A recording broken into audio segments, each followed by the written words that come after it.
Muy buenas tardes, maestros y maestras. Como cada martes les damos la más cordial bienvenida. Pero hoy es un martes especial. Y es un martes especial porque cerramos ya nuestros martes de 2024, un ejercicio que hemos venido compartiendo con ustedes desde mayo del 2020, cuando una pandemia nos sorprendió, pero además nos informó que teníamos que empezar a trabajar de una manera diferente.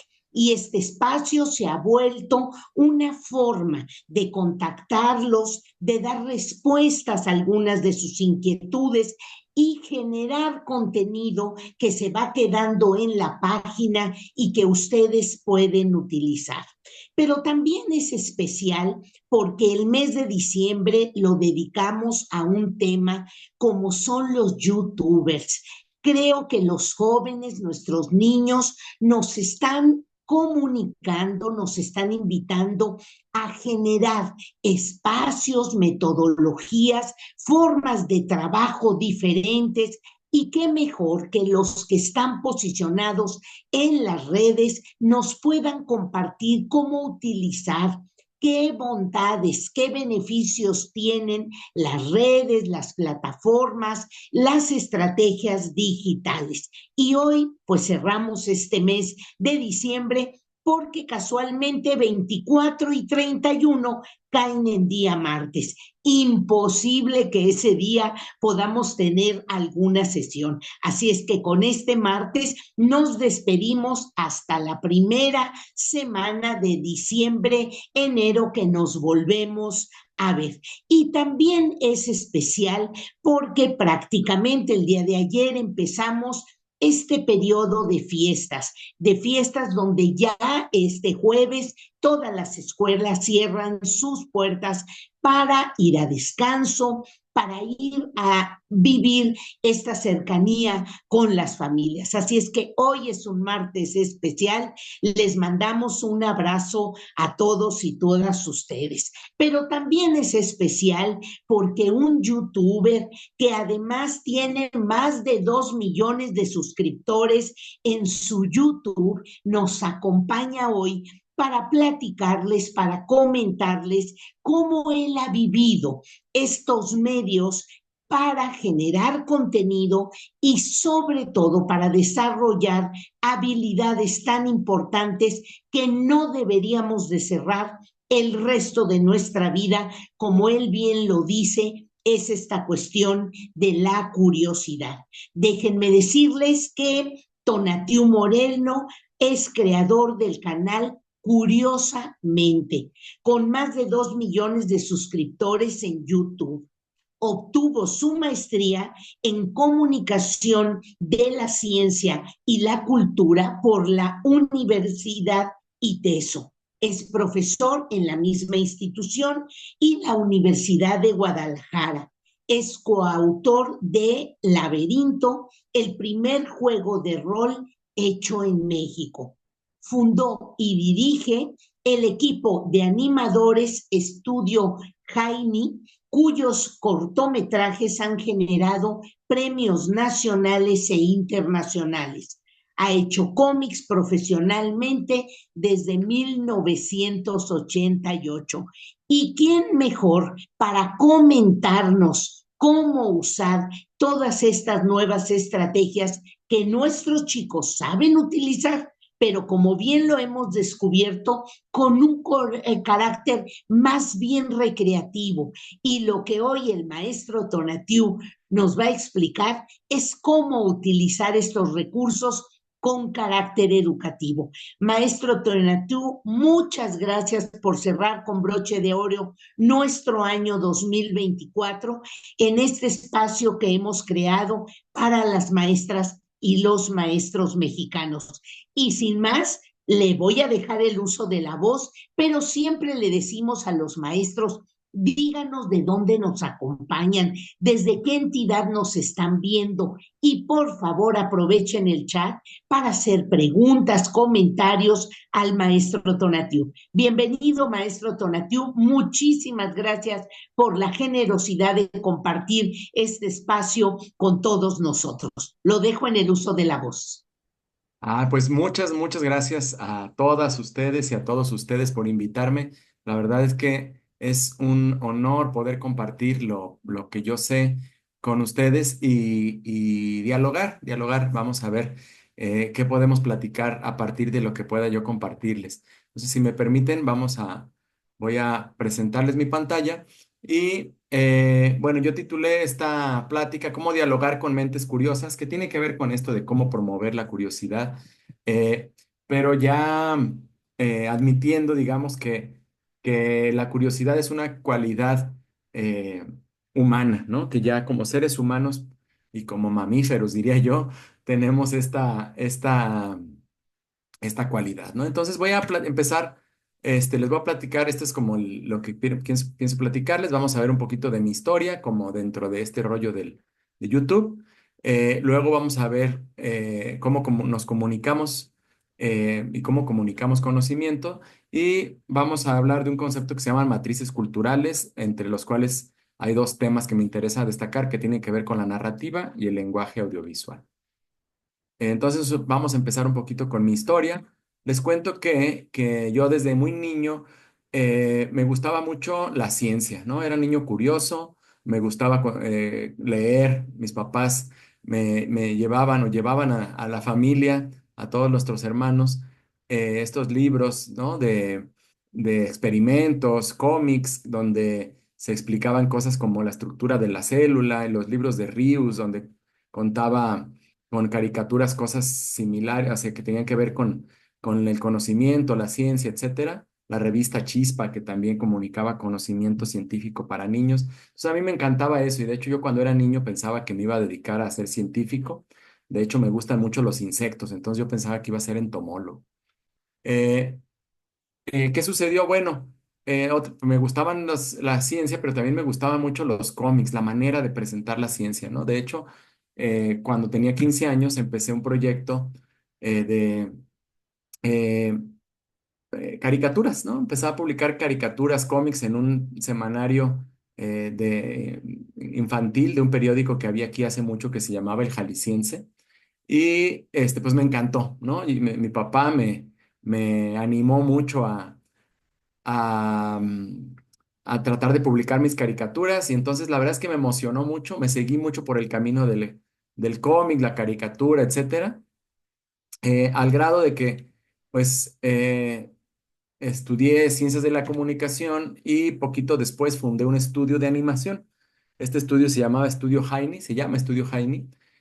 Trabajamos en la producción de un par de largometrajes, hicimos también un par de cortometrajes y ahí la llevábamos, pero yo tenía esta inquietud de la ciencia, ¿no? Eh, ¿Será posible combinar esta habilidad y estos conocimientos aprendidos acerca de la comunicación y de la animación para promover el conocimiento? Y tenía esas como inquietudes, y acababa de fundarse hace no tanto tiempo un sitio que se llamaba YouTube, ¿no? Entonces, decidimos probar suerte y empezar con este canal que se llama Curiosamente, donde pues hemos publicado más de ya casi 500 videos, llevamos publicados ahí, eh, y ha crecido, ¿no? La sorpresa que nos llevamos es que creció mucho el canal, y dijimos, bueno, ¿qué estamos haciendo bien, ¿no? ¿Qué está pasando de que a la gente le gusta tanto el canal de Curiosamente y que nos dicen que les ayuda tanto, ¿no? Seguramente algunas de ustedes, si se dedican a la docencia, habrán usado alguno de nuestros videos en las clases. He recibido muchos mensajes de ese tipo, ¿no? De a estudiantes que nos dicen, yo conocía curiosamente porque nuestra maestra, nuestro profesor nos lo puso en la clase, o incluso profesores que me dicen, no, es que yo uso tus videos para todo, ¿no? Bueno, entonces vamos a hablar acerca de, bueno, ¿qué aprendí yo en esta? estudiando acerca de la comunicación, ¿no? De la comunicación de la ciencia. Nos vamos a preguntarnos cómo comunicamos, ¿no? Eh, ha habido varias teorías acerca de cómo comunicamos. Vamos a verlas muy por encimita porque no tenemos tanto tiempo, pero me interesa que sepamos que detrás de un proyecto de comunicación conviene mucho sí tener una idea de cómo funciona la comunicación. No enfocarnos nada más en el producto o en el público, sino como tener una idea de cómo funciona esto, ¿no? Entonces, mucha gente ha pensado acerca de cómo funciona la comunicación. Una de las primeras teorías de la comunicación fue esta, la famosísima teoría de la información de Shannon y Weaver, que ellos se preocupaban mucho por la eficiencia, que los mensajes se transmitieran de la manera más clara, con menos ruido, con menos errores posible. Y entonces ellos tienen este modelo que yo creo que todos hemos visto, ¿no? De fuente, canal y destino, ¿no? Aquí hay un proceso de codificación, hay una señal en la que puede haber ruido, hay un receptor, etcétera, ¿no? Entonces, una manera de llevar un mensaje de un punto A un punto B. Aquí a lo que me gustaría invitarlos es a pensar, cuando pensemos en comunicación, en cómo están estos canales que estamos usando, ¿no? Cada canal tiene sus características y cómo comunicamos algo con la menor cantidad de ruido posible y cómo usamos, qué lenguaje usamos para codificar ese mensaje, ¿no? Porque ese lenguaje tiene que ser compartido por la persona que lo recibe, ¿no? Cómo decodifica ese mensaje. Mientras más parecidos sean los códigos, más eficiente será. Esto es mucho más complicado, pero vamos dejándolo aquí por el momento porque hay varias teorías, ¿no? La última parte de esta teoría es el asunto de la retroalimentación, que este canal no es un solo sentido, sino que puede haber de regreso algo, ¿no? Otro proceso de comunicación a la inversa, que para Shannon y Weaver era básicamente, llegó bien el mensaje, ¿no? Es como preguntarse, si te llegó lo que te mandé, ¿no? Y entonces a eso le llamaban retroalimentación. Ahora sabemos que es mucho más complejo. Bueno, esa es la primera teoría. Hay muchísimas teorías, pero vamos a concentrarnos en algunas que considero más importantes, ¿no? Después viene un señor que se llama Wilbur Scrum, y él lleva este modelo más allá. Si se fijan, el modelo anterior, digamos que podía ser muy útil para hablar de una comunicación telegráfica, telefónica, donde hay una fuente y un destino. Scrum dice, bueno, pero con los medios masivos de comunicación, lo que tenemos es una fuente que llega a múltiples destinos, ¿no? Modelo le llaman el de la tuba porque más o menos es como esta forma de empieza aquí pequeño y se va así ensanchando, ¿no? Y el proceso de codificación y decodificación se va repitiendo en cada uno de las personas a las que llega, quien a su vez lo replica, ¿no? Cuando nosotros vemos, por ejemplo, una noticia en la televisión, esa noticia se la podemos platicar a nuestros familiares, a nuestros amigos, y se replica el proceso, ¿no? Entonces hay muchos receptores, es un solo emisor y muchos receptores, los cuales están conectados en grupos.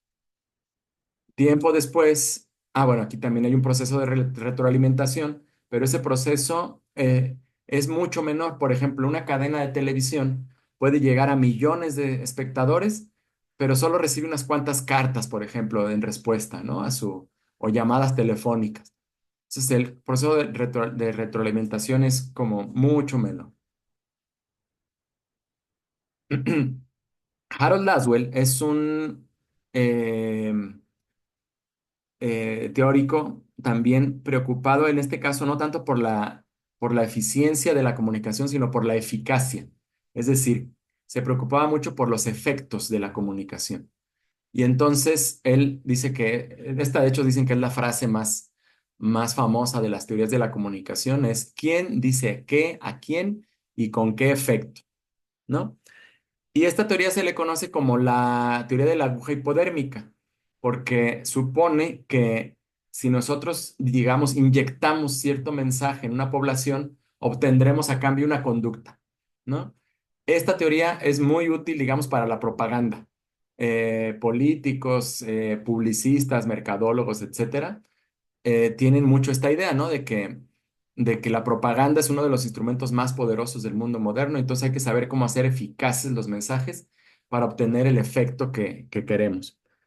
Eh, Después, teorías más críticas han, digamos, criticado este modelo porque pues la gente no se comporta siempre igual, ¿no? Cuando recibimos un mensaje, si nosotros vemos, por ejemplo, el mensaje de un político, cada uno, o de una política, ¿no? Digamos, de la presidenta, cada uno y cada una de nosotros va a tener una respuesta diferente, ¿no? Y entonces es muy difícil de saber qué efecto va a tener.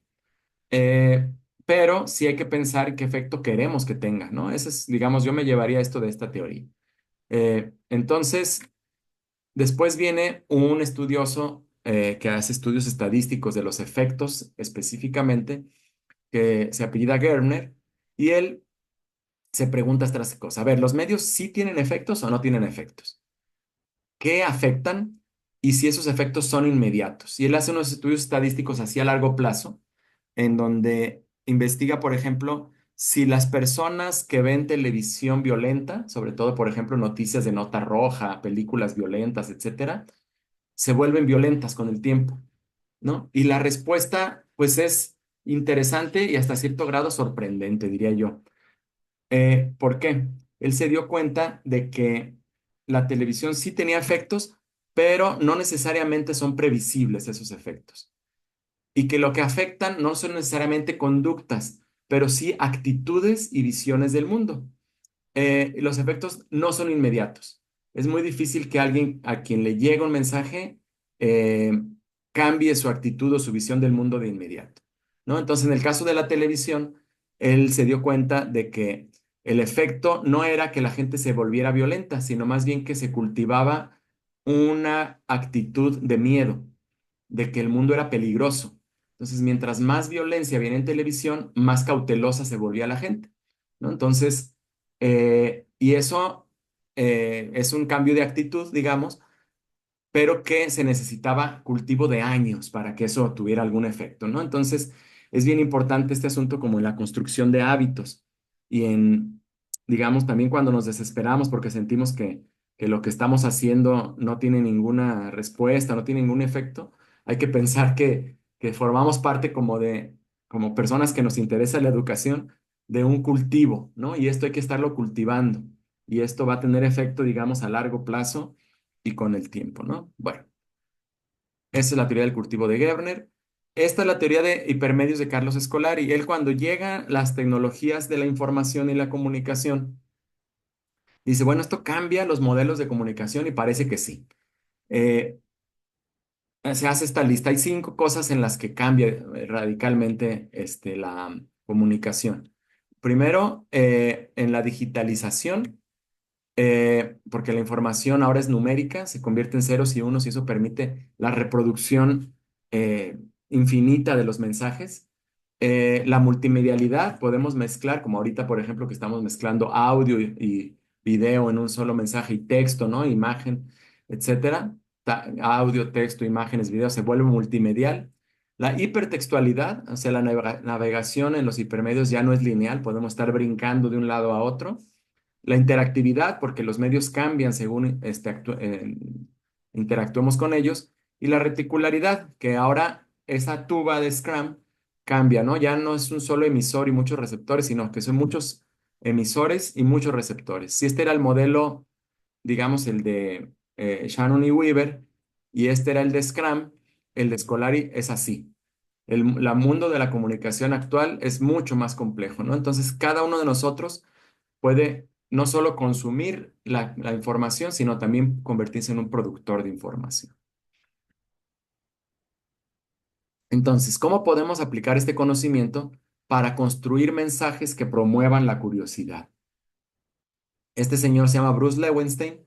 Él escribió un artículo acerca de diferentes modelos de comunicación pública de la ciencia, ¿no? Y él dice que hay 4 modelos, ¿no? También voy a pasarlos rápidamente, me interesa que vayamos un poquito más adelante a otras cosas un poco más prácticas, pero él dice que hay un modelo que es el del déficit, que ustedes seguramente como personas que se dedican a la educación conocen como esta idea de, digamos, ya pasadita de moda, de que hay una carencia en el público o en el alumno y que hay que subsanarla. como si el alumno o el público fuera una especie de barril vacío al que haya que depositarle el conocimiento, ¿no? Y entonces esta idea de la divulgación de la ciencia como proviene, digamos, de personas instruidas que dicen, el público no conoce esto, tiene un déficit y lo debe conocer. Un modelo vertical que no es malo de por sí, porque muchas de las producciones, digamos, actuales están basadas en este modelo y funcionan, pero que sí es un poco condescendiente, ¿no? Esta verticalidad. Luego viene el modelo contextual, que es parecido al modelo del déficit, pero dice, bueno, vamos por lo menos dándonos cuenta en qué condiciones está nuestro público. Eh, no es lo mismo comunicarle a una persona adulta de la ciudad de clase alta que a un niño de clase baja rural, ¿no? O un obrero urbano que a una mujer que vive en el campo, ¿no? Entonces, vamos a conociendo ese contexto. Entonces, y si se busca subsanar esa deficiencia, pero tomando en cuenta las circunstancias del público. Luego está el modelo del conocimiento lego, en el que dicen, bueno, estamos asumiendo que la gente no sabe nada, pero la verdad es que hay mucho conocimiento en las personas que no tienen instrucción formal, ¿no? Casos muy famosos son estos, por ejemplo, de las personas que saben muchísimo de plantas y de animales del campo, que no necesariamente estudiaron ni botánica ni zoología. Entonces vamos a tomar ese conocimiento y vamos a hacerlo público, ¿no? Vamos a reconocer. Entonces ahora, en vez de ser de arriba hacia abajo, digamos un poco de abajo hacia arriba.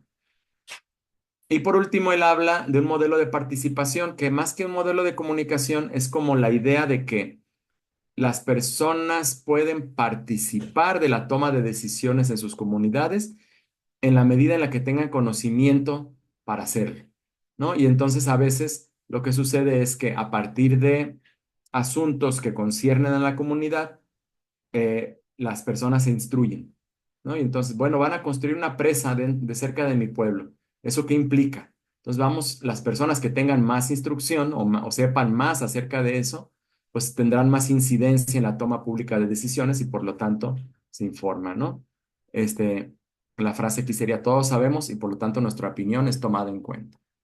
Bueno, ahí están tenía preparado esto para irlos mostrando de uno por uno. Bueno.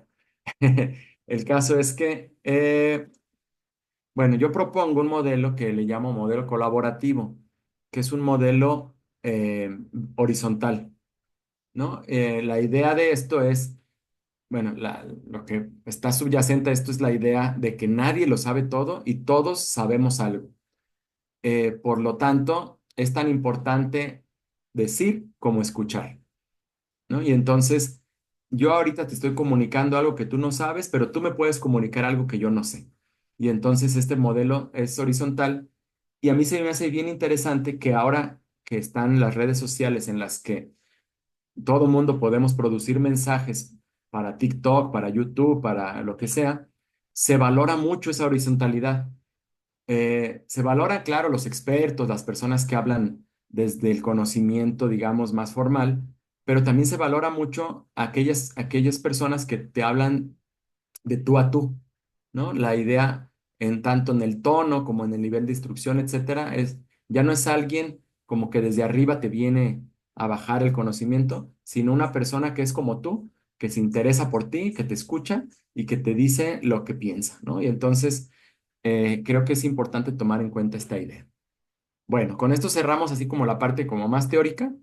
Eh, Ahora quiero hablar un poquito de lo que serían como las matrices culturales, que también es un concepto teórico, pero que ya se aplica un poco de manera más práctica. Estas ideas son de un autor que se llama Jesús Martín Barbero, que un día se preguntó que, dice, bueno, en su época estaban las telenovelas muy fuertes, digamos, la proliferación de las telenovelas, pero además como que la preocupación de que estuvieran las telenovelas enajenando a la gente y, y se decía que las telenovelas pues tenían ese éxito solamente porque estaban en la televisión y les hacían mucha publicidad. Y él dice, ¿qué tal si en realidad esto proviene de una matriz cultural. O sea, no se debe a algo actual, sino que se debe a algo histórico.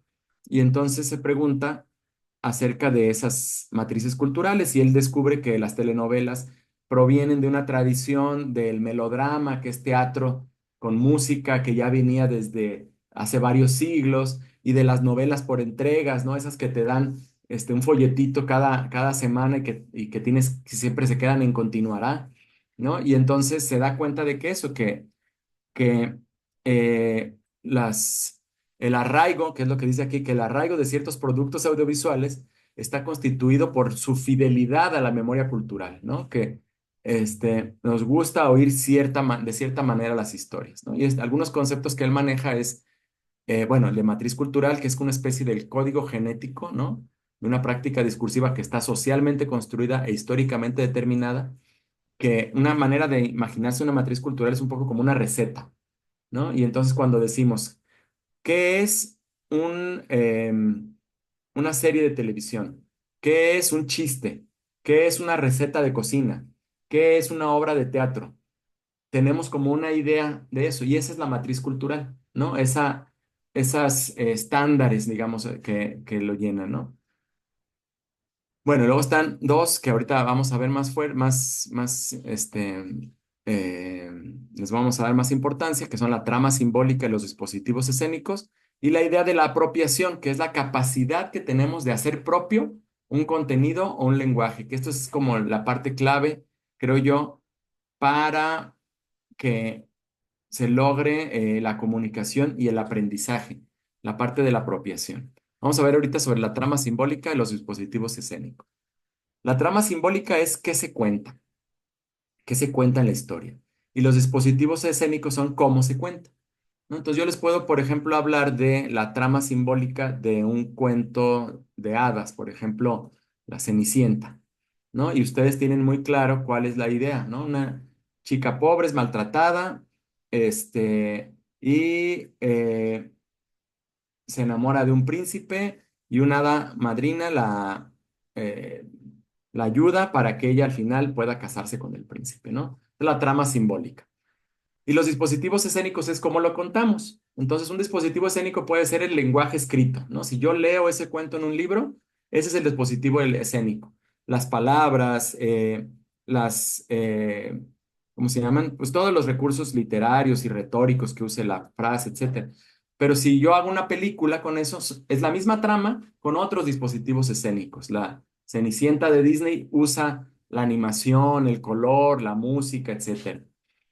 Y en el caso, por ejemplo, una telenovela puede tener la misma trama simbólica de la Cenicienta y usar otros dispositivos escénicos, ¿no? Usar también la música, etcétera, pero de otra manera, ¿no? Entonces tenemos a María la del barrio, que también se enamora del tipo rico, y entonces es la historia de Cenicienta, pero contada de otra manera. Entonces tenemos la misma trama simbólica con otros dispositivos escénicos, ¿sale? Entonces, primero hablando de la trama simbólica, vamos a hablar de eso, que es la narrativa. Entonces, esta es la parte como que me parece como muy práctica, tiene que ver con que nuestros cerebros humanos están muy eh, entrenados o predispuestos a prestarle atención a las historias.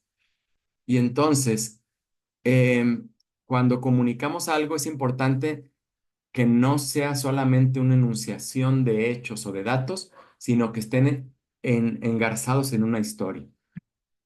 Los teóricos, por ejemplo, de la semiótica, eh, dicen que debe haber un personaje, ¿no? Un sujeto que quiere llegar a un punto y para eso enfrenta ciertos obstáculos, hay quien le ayuda, hay quien le estorba, pasa ciertos obstáculos, y tiene alguien que lo destina y alguien que es beneficiario de eso, ¿no? Entonces, digamos, hay un sujeto, objeto de deseo, digamos, lo que tiene que lograr la persona para alcanzar su objeto de deseo se llama objeto modal, cuenta con ayudantes, hay oponentes, hay destinadores y hay destinatarios.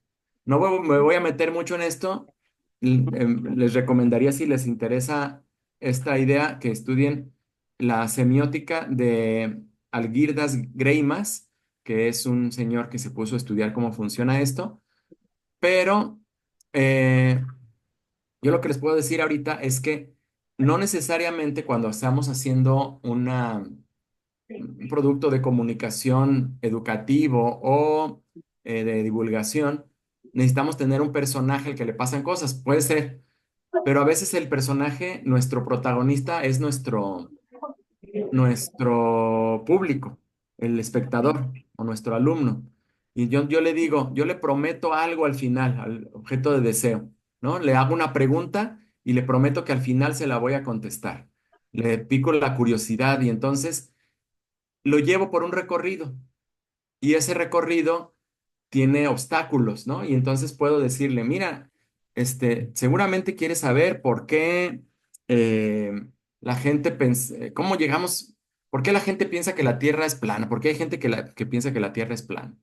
Entonces, te voy a llevar por un recorrido de conocimiento y vamos a ver cómo al principio del mundo la gente pensaba que era plana, pero eh, Eratóstenes descubrió que no, pero a él se le opuso fulanito y empiezo a contarle una historia. Y entonces vamos viendo cómo al final, digamos, satisfago su curiosidad, ¿no? Dándole ese objeto de deseo que en este caso sería, precontestar la pregunta. Bueno, este autor se llama Randy Olson, él es un biólogo, pero se puso a hacer documentales y se dio cuenta de que había descubierto algo, ¿no? Porque les salían muy bien los documentales. Entonces él dice que neurológicamente las narrativas activan nuestro interés. Escribió estos dos libros, ¿no? Que se llama Houston, tenemos una narrativa y la narrativa es todo. Y él lo que nos dice es esto, evitemos el estilo enciclopedia. Un estilo enciclopedia es cuando decimos A y B y C y D, donde cada letra es un dato, ¿no? Esto y esto y esto y esto y esto y esto. Y vayamos por un estilo más narrativo, donde digo, bueno, A y B, pero C y por lo tanto D. Entonces tenemos obstáculos y consecuencias de las cosas. Eh, entonces voy poniendo, seguro piensas esto, pero ¿te has dado cuenta de esto otro? Y entonces cómo es en realidad, ¿no? Y entonces voy llevando al espectador a través de una serie de preguntas y respuestas eh, y poniendo a lo mejor señuelos, ¿no? Entonces tenía razón fulanito cuando dijo que tal cosa, pues parece, pero no, en realidad tal cosa, ¿no? Y entonces esos peros son muy importantes. Otro autor que ha hablado mucho acerca del guión es este señor, se llama Robert McKee, y él habla de que esos peros, digamos, él le llama abismos. Si una persona para lograr algo no tiene ningún obstáculo, la historia carece de interés. ¿No? Si yo digo, bueno, hoy fui a las tortillas. Entonces salí de la casa, caminé, llegué a la tortillería, pagué, me dieron mis tortillas y me regresé. Ah, pues qué historia tan interesante, no pasó nada fuera de lo común. Pero si yo digo, hoy salí de mi casa a comprar tortillas y cuando cerré la puerta me di cuenta de que había dejado las llaves adentro de la casa. Y entonces decidí eh, irme a las tortillas de todas maneras porque me urgían y pensar cómo regresar. Y entonces voy presentando los obstáculos con los que me voy enfrentando y las maneras como lo voy resolviendo. Y eso es lo que crea una historia interesante, ¿no? Este libro de Robert McKee es un libro así de gordo y entra en un montón de detalles, pero el concepto central es ese, cómo voy enfrentándome a abismos y esos abismos los voy superando o no superando porque la historia puede acabar trágica y caerme, ¿no? Al abismo. Entonces, la estructura eh, de una historia tiene normalmente, digamos, desde que Aristóteles lo revisó, como estas tres partes, un planteamiento, un desarrollo y un desenlace. Y conviene pensar nuestros productos con esas tres partes. Voy a plantearte algo, lo voy a desarrollar y te voy a dejar satisfecho al final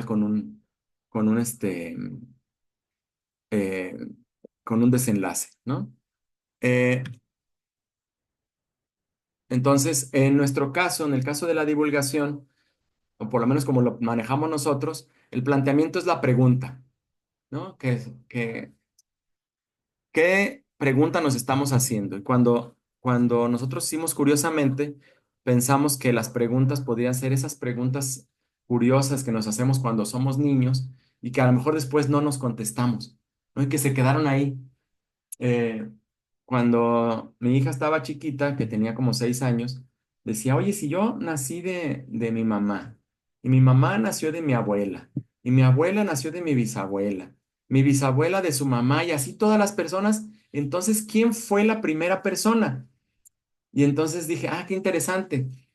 Esas preguntas después, cuando somos más grandes, las desechamos como preguntas de niños o como preguntas tontas, pero en realidad nunca las contestamos. Y entonces, ¿por qué no nos vamos por ahí? Plantearnos esas preguntas, ¿no? Y tratar de realmente responderlas.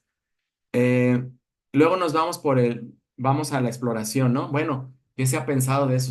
A lo mejor, las fuentes religiosas dicen que Dios inventó a la primera persona, ¿no? O hubo un Dios que inventó una persona, pero ahora sabemos, ¿no? Las muestras arqueológicas nos mostraron que las estructuras de los cráneos y los esqueletos, mientras más antiguas, más diferentes son al ser humano actual, entonces seguramente evolucionamos y entonces, y al final contestamos, ¿no? Y eso viene siendo la respuesta. Bueno, una parte importante de todo esto es la que va justo al principio del planteamiento, que yo le llamo el gancho. En el tiempo de las redes sociales se dice que antes nos decían que los primeros 10 segundos, ahora nos dicen que los primeros 5 segundos son los más importantes, porque si aburres a la persona en los primeros 5 segundos, se va a ver otra cosa, ¿no? Y entonces necesitamos poner un gancho ahí, decirle a la gente algo que conecte con ellas. Yo, dentro de mi experiencia, el gancho o el incidente incitador, digamos, tiene que tener estas 4 características, o por lo menos una de estas 4 características. Mientras más tenga, pues mejor, ¿no? Pero por lo menos una. La primera es que apele a matrices culturales. Es decir, que, que haga referencia a algo que conocemos culturalmente. Uno de nuestros videos recientes más exitosos fue acerca de los frijoles, ¿no? Y entonces con lo que abrimos es con alguna experiencia que es mía, ¿no? Que es, ay, cómo extraño esos taquitos de frijoles de mi abuelita, ¿no? Yo apostándole a que había mucha gente que había comido tacos de frijoles con su abuelita, ¿no? Me imaginé yo que sucedía así. Y en efecto, cuando subimos el video, muchísimos comentarios, ay, me hicieron recordar cómo mi abuelita preparaba los frijoles con queso y no sé qué.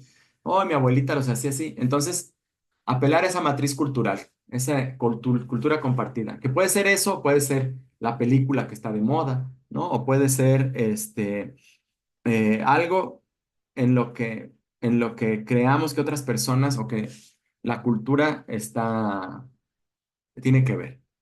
Otra opción o posibilidad también es plantear un enigma o formular una pregunta, ¿no? ¿Esto cómo se resolvería?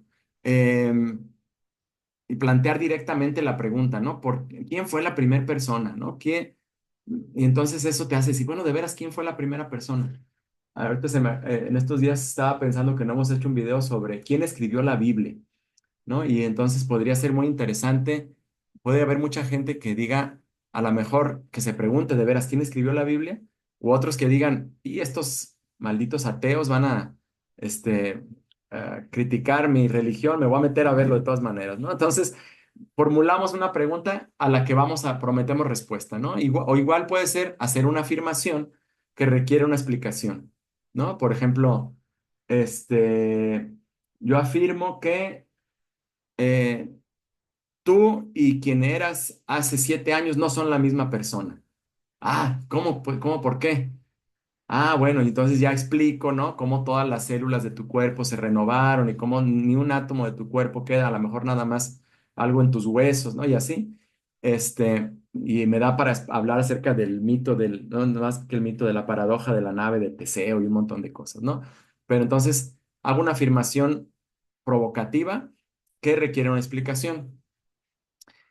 Y la última aplica para todo el video, pero también especialmente para el gancho, que es la gente que estudia mercadotecnia dice que hay dos maneras de convencer a alguien de algo y dicen que una es la vía emocional y otra la vía intelectual y que la emocional es más eficaz, ¿no? Y entonces, sí poner algo que implique emocionalmente.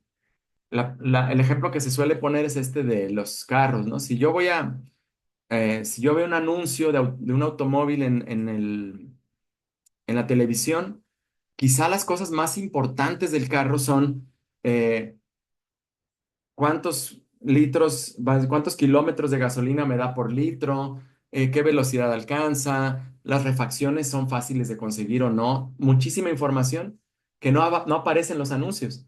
Lo que aparece en el anuncio es un automóvil en una carretera padrísima, ¿no? Avanzando contra la puesta de sol y me provoca una reacción emocional.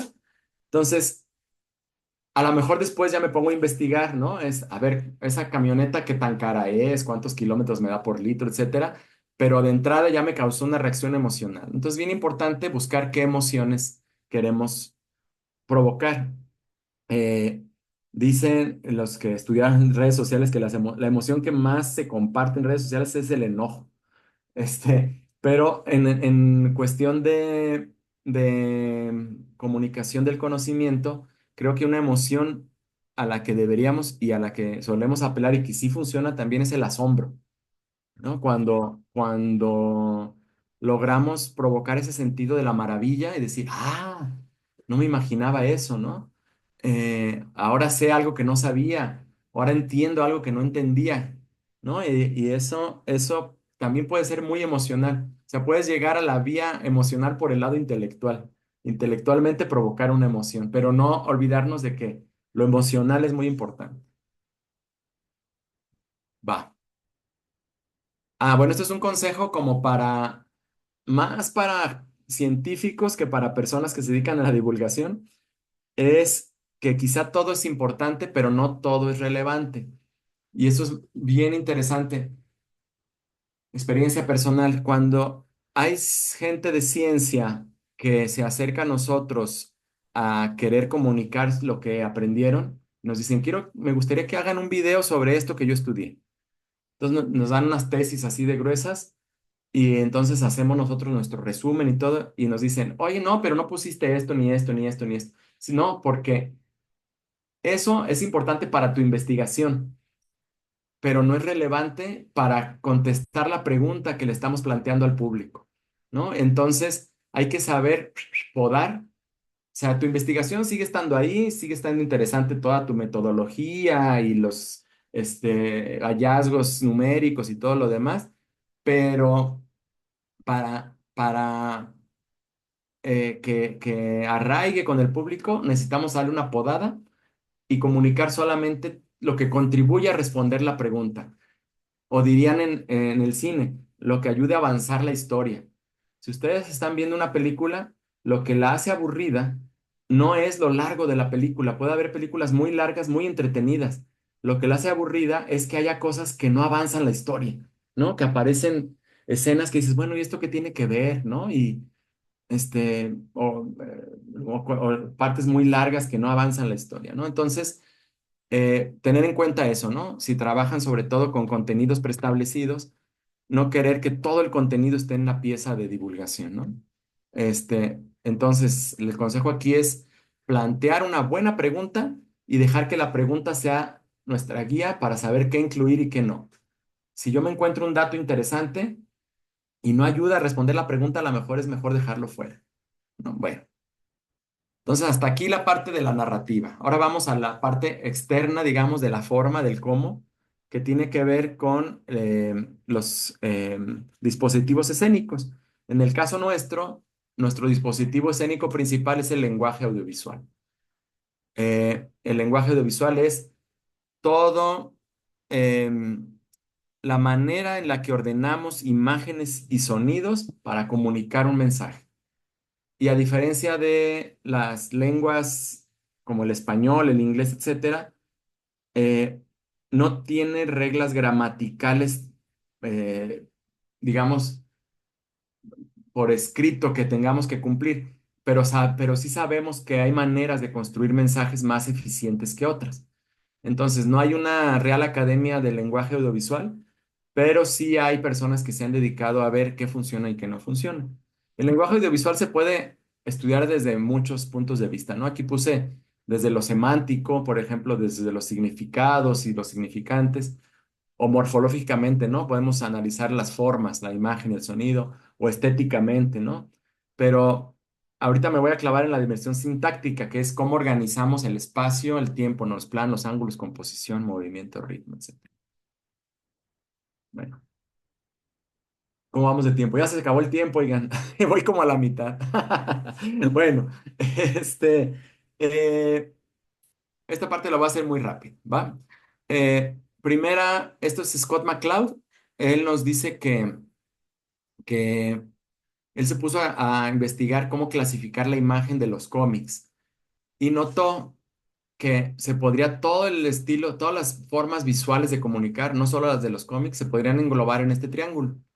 Hacia el extremo izquierdo tenemos el realismo, hacia el extremo derecho la abstracción icónica, vamos restándole detalles y arriba la abstracción pictórica, vamos restándole representatividad.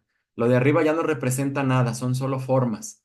O sea, mientras más arriba nos vayamos, más importan las formas, las texturas, los colores y menos qué está representando. Este vértice de abajo, este eje de abajo me interesa mucho porque lo que descubre MacLeod es que mientras más realista sea una imagen, más específica es. Una fotografía, por ejemplo, representa a una persona en específico. Mientras que si le vamos quitando detalles, esa imagen, por ejemplo, las caritas que usamos, los emojis, son más simples, pero por eso nos pueden representar a todos, ¿no? Esto no es una persona específica sonriendo, sino cualquier persona sonriendo y por lo tanto me puedo identificar con ella. Eh, entonces, lo que quiero que se lleven de aquí es pensar como qué tipo de imágenes pueden representarse. Cuando quiero representar a un protagonista, al público, etcétera, conviene irnos hacia lo icónico. Pero si estamos representando situaciones, por ejemplo, una situación histórica, un entorno, un paisaje, conviene más irnos hacia acá. Como que lo externo puede ser representado de manera más realista y lo interno, como las emociones, de manera más icónica. Eso es así como brevísimo y como despreciando un poco como toda la complejidad de esto, pero digamos, eso es como lo básico. Aquí no me voy a meter, pero tener en cuenta que la imagen y la palabra se relacionan de maneras muy diferentes. Podemos darle más prioridad a la imagen, más prioridad a la palabra, podemos hacer que trabajen juntas, que se contradigan, etcétera, ¿no? Entonces, como tener consciente que la imagen y la palabra, este, crean mensajes entre sí, ¿no? Y muchas veces caemos como en que solamente le dejamos que la palabra lleve todo y la imagen solamente acompañe. Vemos pensando si podemos narrar de otra manera. Eh, conviene, si usamos lenguaje audiovisual, conocer los principios Gestalt, una escuela psicológica que se preocupó por ¿cómo le llamamos? Como la percepción de las imágenes. Eh, Ellos decían que el todo es lo mayor que la suma de las partes.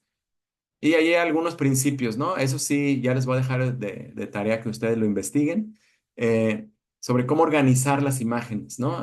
No se trata de poner todo junto, sino si hay una manera de colocar las cosas para que genere sentido, ¿no? Entonces, para eso les recomiendo mucho estudiar sobre principios gestalt. Al final les voy a dar una bibliografía, ¿va? Bueno, ahí está, si quieren saber más, luego les paso este link. Em, Y bueno, el uso de recursos gráficos ya muy particulares, ¿no? Líneas de tiempo, anatomías, mapas conceptuales, fotografías, etcétera.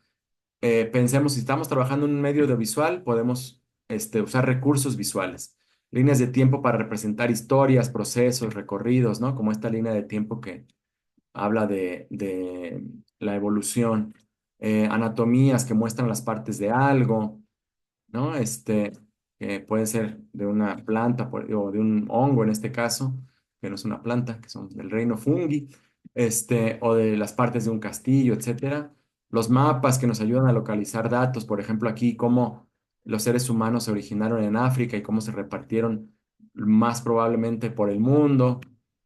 Este es otro mapa que habla de los índices de felicidad. los mapas conceptuales que nos ayudan a clasificar, jerarquizar y relacionar cosas, ¿no? Ustedes como profesores seguramente los conocen y ayudan a que el mundo no sea nada más como un montón de cosas, sino a organizarlo en categorías y a ver las relaciones entre las cosas.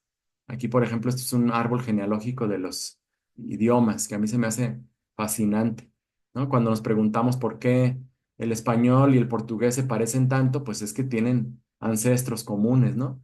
Y si el inglés y el alemán tienen algo que ver, y esto que tiene que ver con los idiomas de la India, etcétera. Bueno, este es otro ejemplo, ¿no? De un mapa conceptual de la combustión, ¿no? ¿Qué requiere y qué crea?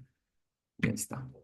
Un mapa conceptual del método científico que se representa de esta manera así casi circular, ¿no?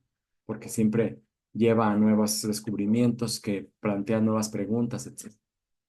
La fotografía, que sí tiene mucha utilidad, sirve como testimonio o para exponer individuos o especímenes específicos y que provee mucha información visual y que puede ser emocionalmente muy fuerte, ¿no? También, como estos sucesos históricos, este, por ejemplo, que yo quiero representar el tamaño de una ballena, podría hacerlo con un dibujo y se entendería, pero es mucho más emocionalmente, mucho más impactante mostrar una fotografía.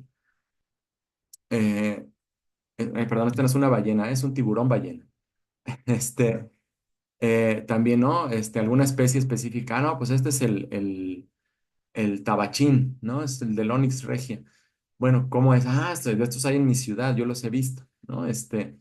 La fotografía nos da esa información. Las caricaturas van hacia el lado contrario, nos ayudan a sintetizar ideas, a sintetizar personas y también provocan emociones, pero de otro tipo, ¿no? Estas caricaturas de Kino, por ejemplo, a mí se me hace que sintetizan ideas de manera muy especial. Esta, por ejemplo, que es como de los años 70, creo que ahorita es muy relevante la de abajo a la derecha, ¿no? Acerca el papel de de tecnología, procesos de pensamiento, caricaturas, otras ideas, ¿no? Aquí está Carl Sagan, o esta idea, por ejemplo, de la migración, ¿no? Y bueno, aquí puse unos ejemplos. Ah, se nos acaba muy rápido el tiempo. Anatomías, clasificaciones. Esta es una anatomía, por ejemplo, del proceso de sueño, ¿no? En las partes del cerebro. Y pues la última es que no hace falta ser un dibujante experto para usar los recursos visuales. Y aquí les quise poner ejemplos de divulgadores de la ciencia muy exitosos y muy buenos que tienen un estilo de dibujo muy simple, ¿no? Y que comunican conceptos de la ciencia con humor, pero de manera, pero con dibujos que cualquiera puede hacer, ¿no? Entonces, no asustarnos con que, no, es que yo no sé dibujar, etcétera. Les aseguro que con lo que puedan salen cosas muy interesantes. Aquí otro par de ejemplos que fueron incluso inspiraciones para, curiosamente, a Zap Science a mí me encantaba, que con dibujos muy simples contaba, bueno, cuenta, ahorita ya no usan tanto este tipo de dibujos, pero siguen contando cosas de manera muy interesante y muy clara. A veces los dibujos más simples ayudan a clarificar cosas, ¿no? Este, por último, casi último, eh, ¿cómo se cultiva la curiosidad? Bueno, yo pienso que uno es hacer uso de lo que ya describimos, pero tomar en cuenta que sí es un cultivo, que hay algo que estar, este, es una actitud que hay que estar promoviendo todo el tiempo. O sea, usar los lenguajes que hemos descrito ayuda mucho. Recordar este asunto de que la comunicación horizontal es mucho más efectiva que la vertical. Hacer énfasis en los procesos de la ciencia y no solo en los resultados. Eh, no solo decir esto es así, ya la ciencia lo probó, lo descubrió, sino cómo llegamos a ese proceso, ¿no? Y entonces ver que los científicos son personas que estuvieron preguntándose, imaginándose, experimentando, llegando a respuestas, y esas respuestas también fueron cuestionadas después, ¿no? Y entonces la ciencia es un proceso, y entonces la curiosidad se promueve dándonos cuenta de que siempre podemos estar preguntándonos cosas, ¿no? Y que la gente de ciencia no es que un día se levantó con una gran idea y que resultó que era cierta, sino que siguieron esos procesos. Y por último, digamos, yo diría que con el ejemplo, promovemos la curiosidad con el ejemplo, con la honestidad intelectual, nosotros mismos dándonos cuenta de que no somos poseedores de la verdad absoluta, que si nos señalan un error, reconocerlo, Si nos preguntan algo que no sabemos, decir que no lo sabemos y ver cómo lo investigamos o proponer modos de investigación y no por querer hacerse el que uno sabe mucho, este, eh, caer en la deshonestidad, ¿no? Esos serían como los consejos con los que me gustaría dejarles. Por último, pues aquí están las recomendaciones bibliográficas, el libro del guión de Robert McKee sobre imagen y los principios Gestalt que no vimos, que los vimos muy de pasada. Este libro que se llama La sintaxis de la imagen de Donis Adondis, buenísimo. El libro de MacLeod para entender lenguaje audiovisual y cualquier manual básico de lenguaje y narrativa audiovisual les puede servir. Ahora sí, por último, les cuento que antes de que se acabe la hora, de que este señor Tony Moon era un tipo que tenía una revista de rock pop punk en los años 70 que se llamaba Sideburn. Y un día le quedó vacía una hoja y dijo, pues, ¿qué pongo aquí? Y alguien le dijo, pues, ¿por qué no das una clase ahí de cómo empezar tu propia banda de rock? Entonces el cuate, en vez de escribir un artículo, dijo, una banda de rock punk. El punk no se basa en instrucciones y cosas así, ¿no? Entonces les dijo, mira, este es un acorde, este es otro acorde y este es un tercer acorde. Ahora sí empieza tu banda, ¿no? Entonces la invitación es eso. Ya tienen los tres primeros acordes. Anímense a hacer las cosas, no tengan miedo a que salgan mal. Siempre salen mal al principio. Este, pero si tienen como suficiente discernimiento, se irán dando cuenta de qué sale mal y qué sale bien. Y cada vez que lo vuelvan a hacer, va a salir mejor. Y pues con eso me despido. Muchas, muchas gracias. Al contrario, maestro Tonatiu, verdaderamente me quedo con muchísimas ideas. Los maestros también aquí en el chat han puesto muchas felicitaciones, muchos agradecimientos, por supuesto, muy interesados en tener el video. Ese está en nuestra página y normalmente al otro día se las mandamos a sus correos. Maestros, aprovechen estos videos para pasarlo a sus otros compañeros en una junta de consejo técnico para analizar, para preguntarse cosas a partir de lo que otros sugieren. Y yo sí quisiera insistir en esto de la honestidad intelectual. Fíjese, maestro Tonatiu, que cada vez que yo visito al doctor, siempre cuestiono a mi maestro de biología y de ciencias naturales. La última tiene que ver con un tendón, fíjese, y que resulta que cuando el ortopedista me muestra un tendón real, me queda clarísimo que los libros de texto, las imágenes que usaron fueron bien deshonestas. No me dijeron dónde se está el colágeno, la importancia de cuidarlo, cómo ayudar a nuestro cuerpo a regenerarlo. Y claro, tenemos que llegar a la vejez, a que se nos atore un dedo, para que entonces venga esa curiosidad. Y creo que eso es lo que usted nos ha invitado. Y creo que nos deja muchísimos elementos para que los maestros se vuelvan esos youtubers educativos, que despierten la curiosidad por la historia, por la ciencia, por las matemáticas, por la lengua, por el arte.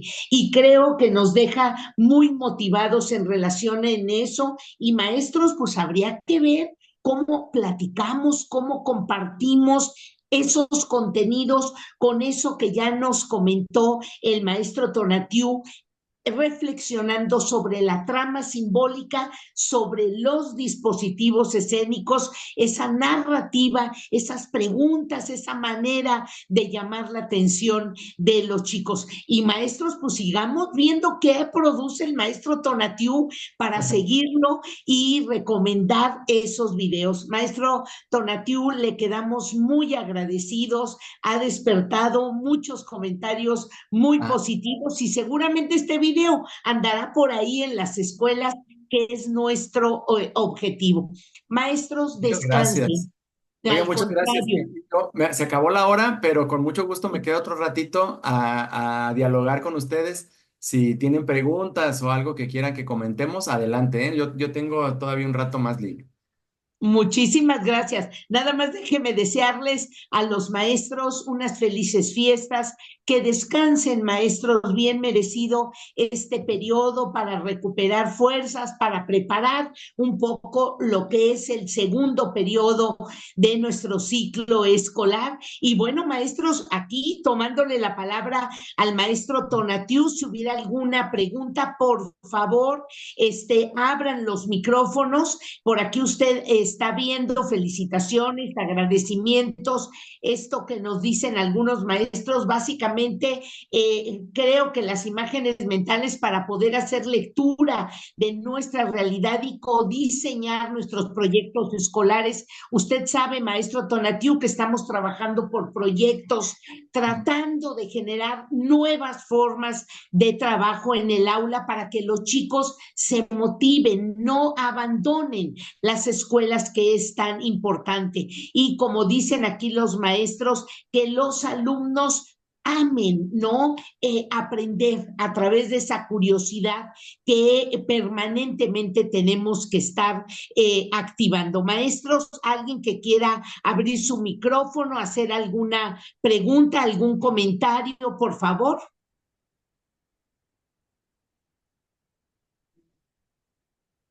Oye, yo quiero Nadie. agradecerle a Viviana Herrera, que se volvió mecenas de Curiosamente. Muchas gracias por la aportación. Gracias a ustedes que nos apoyan a través de Patreon.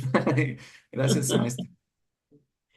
No, pues de eso se trata, maestros, de que aprovechemos lo que ya existe y a partir de ahí, seguramente incluso si invitamos a nuestros muchachos, a nuestros estudiantes a hacer estos cómics, estos videos, generar un canal interno, privado, con su salón, con sus alumnos, para que intercambien materiales, descubrimientos, pequeñas lecturas, pequeños textos, adivinanzas. Creo que es la recomendación que nos ha hecho el maestro Tonatiu para de veras aprovechar lo que ya se ha descubierto, que genera que estos cerebros de nuestros niños, de nuestras niñas, nunca se detengan, nunca dejen de preguntar, nunca dejen de curiosidad y de buscar qué es lo que debe de ser y hacer una escuela. Maestros, pues muchísimas gracias a todos. Maestro Tonatiu, nuestro reconocimiento, felicitación por el trabajo que usted realiza. Y maestros y maestras, felices vacaciones, felices fiestas y nos vemos en enero. Un abrazo fuerte a todos. Gracias. Nos vamos a vernos todos. Vámonos a este formato, ¿no? De nuestro Zoom, para que nos saludemos y nos despidamos todos. Gracias, maestros. Hasta luego. Gracias, Gracias. maestra Patti. Felicidades. Al contrario, gracias a ustedes, maestros. Un abrazo fuerte a todos. Hasta enero. Buenísimo, Gracias. muchas gracias, Lai. Luego, buenas noches a todos, mucho gusto, felicidades. Buenas noches. Ándale, Felicidades a papá. todos. Saludos, pa. Buenas noches y felicidades a todos. Gracias. Un Feliz abrazo. Navidad a todos.